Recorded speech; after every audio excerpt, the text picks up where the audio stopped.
Hey everyone, and welcome to the Great and Spacious Building. I'm your host, Dr. Wayne Denton, and I'm incredibly excited to embark on this journey with you into the complex, often misunderstood, and always fascinating world of Mormon history. Now, why another history channel, you might ask, especially on a topic that for many is personal and faith based? Well, that brings us to the very reason this channel exists, and it starts with a speech given by a prominent leader in the Church of Jesus Christ of Latter day Saints, Elder Boyd K. Packer. To truly understand this speech, we need a little historical context. Elder Boyd K. Packer delivered this address, "The mantle is far, far greater than the intellect," during a period of significant tension within the Mormon Church, especially surrounding historical scholarship. For decades, much of the official church history had been written from a largely faith promoting, often didactic perspective. But by the 1970s and 80s, a new generation of academically trained historians were emerging, many of whom were faithful members of the church, but were also committed to the rigorous standards of modern historical inquiry. Figures such as Leonard J. Arrington, who became the official church historian in 1972, and later historians like D. Michael Quinn were both academically trained. They were just a couple with many at this time. They believed in following the documents wherever they led and presenting a full picture, warts and all, of the past, even if that picture was more complex or nuanced than traditional church narratives. They sought to apply the same empirical methods to Mormon history that they would to any other historical field. This approach, while celebrated by many scholars outside of the church, often challenged the more simplistic or idealized versions of history that had been taught for generations. It brought to light details, controversies, and human elements that sometimes felt really uncomfortable for members of the Church of Jesus Christ of Latter day Saints. And it was this tension between the demands of academic empiricism and the perceived needs of faith that Elder Packer was directly addressing. In his address, Elder Packer essentially posited that spiritual understanding and revelation, what he calls the mantle or priesthood, should always supersede and even govern intellectual and academic pursuits when it comes to church history and doctrine. He argued that trying to understand the church purely through a secular, intellectual lens is not just incomplete, but dangerous. He suggested that such an approach can undermine faith. His point was that you truly can't understand Mormon history if you remove the divine, the spiritual, or revelation from the equation. History and documents just aren't enough without that faith background. He famously stated, and I'm paraphrasing here, that if you're writing church history and you leave out the spiritual, you're not writing history at all. Elder Packer also laid down some serious cautions, clearly directed at this new wave of historians. He warned church historians and educators against omitting spiritual elements from their work, even if it meant their work wouldn't be accepted by mainstream academia. He emphasized that those employed by the church have a specific duty to strengthen, not diminish faith. This was a clear message to those like Arrington and his team, whose work might inadvertently or not raise questions about traditional narratives. He even condemned actions like stealing documents or publishing information with the intent to undermine belief, labeling them as having eternal consequences. A warning that resonated, particularly in light of some later controversies involving church records. Essentially, the message here is clear. When it comes to Mormon history, faith comes first.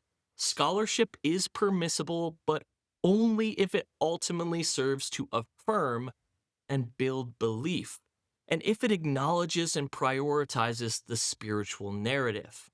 For him, a truly accurate history must be biased in favor of the Lord. Now, this perspective, while deeply meaningful for people of faith in the LDS tradition, presents a significant hurdle for those who approach history, like myself, from an empirical standpoint. And that's where this channel comes in. So, what do I mean by empirical history? Simply put, it's about building our understanding based on evidence. It's about examining primary sources, letters, journals, official records, artifacts, and secondary sources. Scholarly analysis of these primary materials. It means following the evidence wherever that evidence leads, even if it challenges preconceived notions or sacred narratives. This is precisely the approach that historians like Arrington and Quinn championed. In empirical history, we ask, what can we verify? What do the documents tell us? What do multiple sources corroborate? We look for patterns, causality, and human agency, acknowledging biases where they exist, both in the historical actors and in ourselves as historians. This stands in stark contrast to what we often see in the realm of something called apologetics. Now, apologetics isn't inherently bad, it literally means to make a defense. In a religious context, it's about defending one's faith or doctrine, often by using reason or evidence. The issue arises when apologetics become the primary lens through which history is viewed. When history is filtered through an apologetic framework, the goal isn't necessarily to discover what actually happened in its fullest, most complex form. The goal is to defend a particular truth claim or narrative. In short, this can lead to a couple of things. First off, selective evidence in apologetics. When I'm saying selective evidence, I'm talking about only presenting evidence that supports the desired conclusion while omitting or downplaying contradictory evidence. Circular reasoning is oftentimes part of an apologetic argument, and this seeks to use faith to interpret historical events, and then using faith-based interpretations to justify faith. So faith leads to faith, the circle. Dismissal of inconvenient facts, again, explaining away or discrediting evidence that doesn't fit the predetermined narrative of the apologist. And finally, the use of anachronism, interpreting past events through present day understandings or current explanations or beliefs, rather than in the actual historical context which these sources should be viewed through. Elder Packer's speech, while not explicitly apologetic, very clearly advocates for a faith first approach that, from an empirical perspective, necessarily limits historical inquiry. It suggests that if evidence doesn't align with the spiritual narrative, the evidence might be flawed or our interpretation of it is. It was a call to prioritize the mantle over the methodologies championed by the likes of Arrington and Quinn and plethora of other historians in and out of Mormonism, who sought to understand the past as it was, not just as it was desired to be seen. Here at the Great and Spacious Building, our mission is different. We believe that a robust, honest, and evidence-based understanding of Mormon history, a threat to truth, but a pathway to it.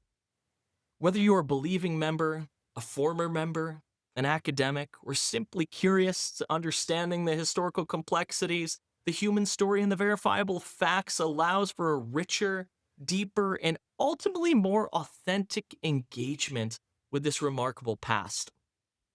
We're not here to destroy faith, nor are we here to promote it. We're here to explore, to question, and to learn. By carefully examining the historical record, we acknowledge that the spiritual dimension is profoundly important and personal to many who lived and shaped this history, and we'll discuss how they understood their experiences. But our primary tool for understanding what happened will be the evidence, plain and simple. So, what can you expect from this channel going forward? Well, we'll be posting three main types of videos to give you a comprehensive understanding. First, I'll be posting videos on Mormon history topics. These will be our deep dives into specific events, figures in Mormonism, and controversies within the faith's history, always from an empirical and evidence based perspective where sources will be cited throughout.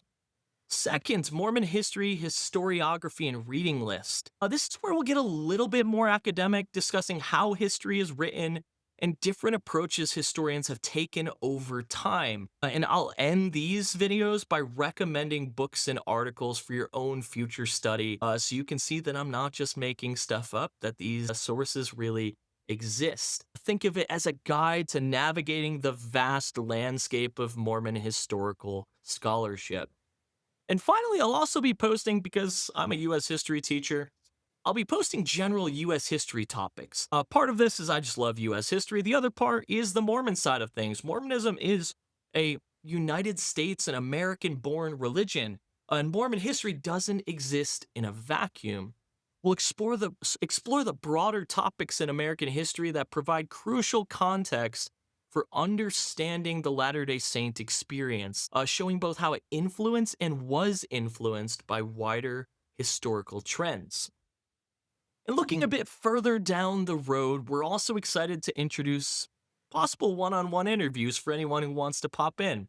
These individuals, they can have unique experiences with Mormonism. Hopefully they do. Whether it's scholars, former members, current members with unique perspectives, or others who have compelling stories. We believe hearing personal narratives treated with respect and historical context adds another vital layer to our understanding of Mormonism. So in the coming episodes, we'll dive deep into topics, we'll unpack myths, we'll explore controversies, and highlight the incredible, often surprising stories that emerge when we let the documents speak for themselves. So if you're ready to explore Mormon history from a grounded, evidence-first perspective, hit that subscribe button, give this video a like, and ring the notification bell so you don't miss our next deep dive. I'm Dr. Denton, and I look forward to exploring history with you. See you next time.